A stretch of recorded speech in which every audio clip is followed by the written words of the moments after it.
Most people set up their water butt, connect the downpipe, and walk away feeling sorted. Then they go back in August and find it empty, their beds cracked, and no real plan for what comes next. A single 210-litre butt sounds generous until you realise one dry week on a full allotment can drain it completely.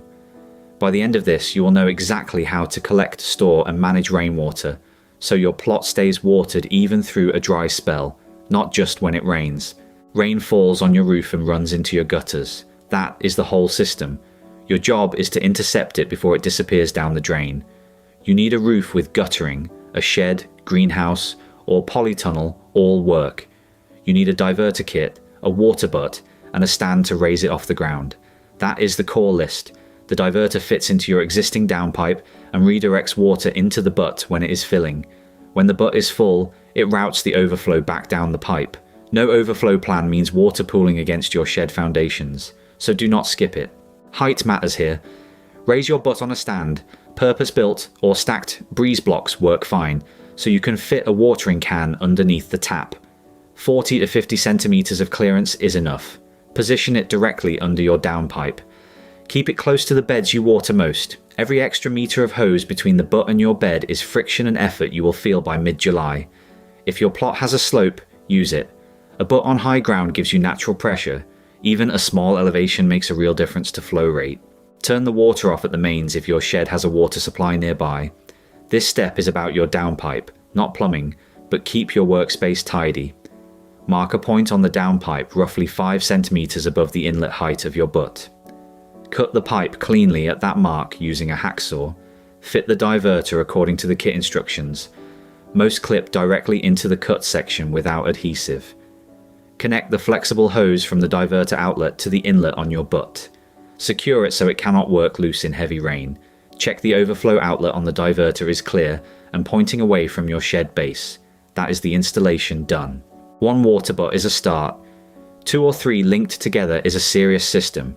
You can chain butts using a linking kit, a short hose connecting the overflow of the first butt to the inlet of the second. When butt 1 fills, it automatically starts filling butt 2. 3 standard butts gives you over 600 litres. On a decent rainy week in spring, you can fill that from a single shed roof. A roof area of around 12 square meters will collect roughly 8 litres for every millimetre of rainfall. Check your local rainfall average and do the numbers for your specific roof. That tells you exactly how much storage makes sense for your plot. Collected rainwater is not sterile, but it is perfectly good for vegetables. The main thing to manage is debris and algae.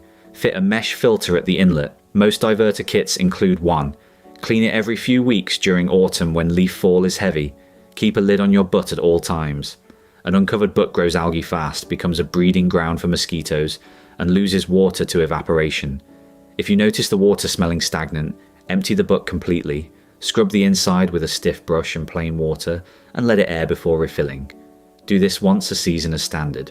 Collected rainwater is best used at soil level, not as overhead spray. Water the base of plants directly. This reduces leaf disease and gets moisture where roots actually are. Use a watering can with a rose for seedlings.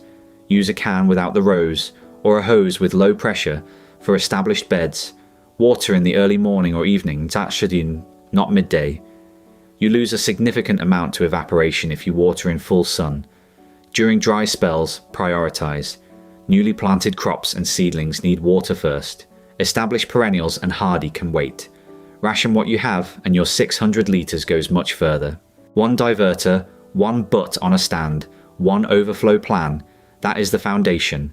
Link multiple butts to build real storage capacity, keep them covered, and filter debris at the inlet. Use what you collect at soil level, in the cool parts of the day, and prioritize the plants that need it most. So, over to you. When your butts run dry midsummer, do you have a backup plan, or do you end up hauling water from the standpipe and quietly regretting it? Tell us in the comments what your current setup looks like and what you wish you had done differently from the start. That is one more method you can actually use. Subscribe to Grow a Lot Studio and I will keep showing you exactly how it is done.